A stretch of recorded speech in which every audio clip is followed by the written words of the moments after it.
सास और ननद। शीतल अपनी सास को अपना बच्चा देते हुए कहती है, मम्मी जी आप बाबू को संभाल लेंगी, यदि आप कहें तो मैं नहीं जाऊं। तब सरला जी कहती हैं, अरे शीतल कैसी बात कर रही हो, मैं बाबू का अच्छे से ख्याल रखूंगी।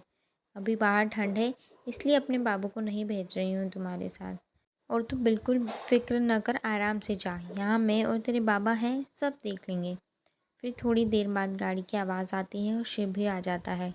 शिव कहता है, जल्दी करो शीतल, हम लेट हो रहे हैं। शिव के इतना कहते हैं वह सरला के पास बाबू की दूध वाली बोतल, कपड़े और ज़रूरी चीज़ें सब रख देती हैं। तो सरला जी प्यार से सिर पर हाथ फेरते हुए कहती, अरे शीतल मैं सब कर लूँगी, मुझे भी सब पता है कैसे बाबू का ध्यान रखना है। हाँ हाँ मम्मी जी, पर मैं चाहती हूँ आपको अब कम से कम परेशानी हो। यह कहकर पैर छूकर बाहर निकल जाती हैं।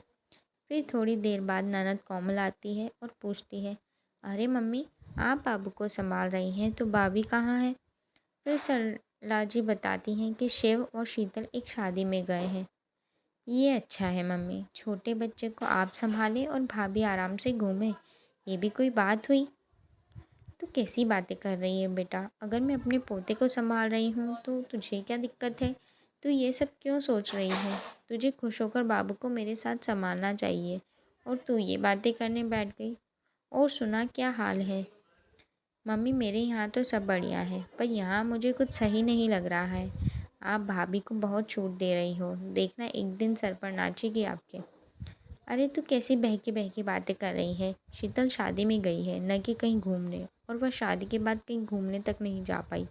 अब भी मैं उस पर पाबंदी रखूं। अगर तेरी सास तेरे साथ भी ऐसा करे तो तुझे अच्छा लगेगा। और 2 दिन की बात है, मैं संभाल लूँगी बाबू को। बहू भी मेरे लिए बेटी है, अगर मैं उसकी खुशियों का ख्याल नहीं रखूँगी तो कौन रखेगा। इस तरह कोमल को समझ आ रहा था कि भाभी के लिए मम्मी का अटैचमेंट बढ़ रहा है। तब वह तुनक कर कहती है कि अब तो मम्मी भाभी ही प्यारी हो गई, जो उसके लिए इतना सोच रही हो, बेटी की जगह भी ले ली। आखिर हो भी क्यों ना, आखिर बहू सेवा जो करती है। तब सरला जी भी डांटते हुए कहती हैं, अब बहुत हुआ कोमल, अब मैं शीतल के खिलाफ एक शब्द नहीं सुनूंगी।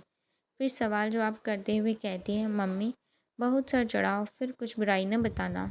फिर क्या था, सरला जी ने पूछा, तू आखिर चाहती क्या है। मैं और तेरी भाभी एक होकर न रहें, मैं दुखी रहूं और उसे भी दुखी करूं। बस तू जब भी आए मैं अपने दुखों का पिटारा खोलकर तेरे सामने बैठ जाऊं, तभी तुझे सुकून मिलेगा।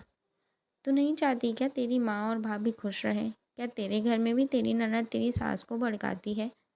नहीं माँ, मेरे साथ ऐसा नहीं होता। अगर तेरे साथ नहीं होता तो तू कैसे सोच सकती है। बहू का दर्द तू क्यों नहीं समझती, तू भी एक बहू है। अगर तेरे साथ ऐसा हो तो क्या तुझे अच्छा लगेगा। नहीं ना बेटा, तो तू अपनी सोच बदल, फिर देखना कि तुझे भी कितना अच्छा लगेगा, साथ ही खुशी भी मिलेगी। तब कोमल को समझ आता है कि उसकी कितनी गलत सोच थी, जो एक बहू होकर भी बहू का दर्द नहीं समझ रही थी। और तब भाभी के प्रति कोमल के भाव भी बदल जाते हैं। तो प्यारे दोस्तों, आपको हमारी आज की कहानी ननद, भाभी और सास कैसी लगी, कमेंट्स के माध्यम से ज़रूर बताएं। कहानी अच्छी लगी हो तो लाइक, शेयर एंड सब्सक्राइब।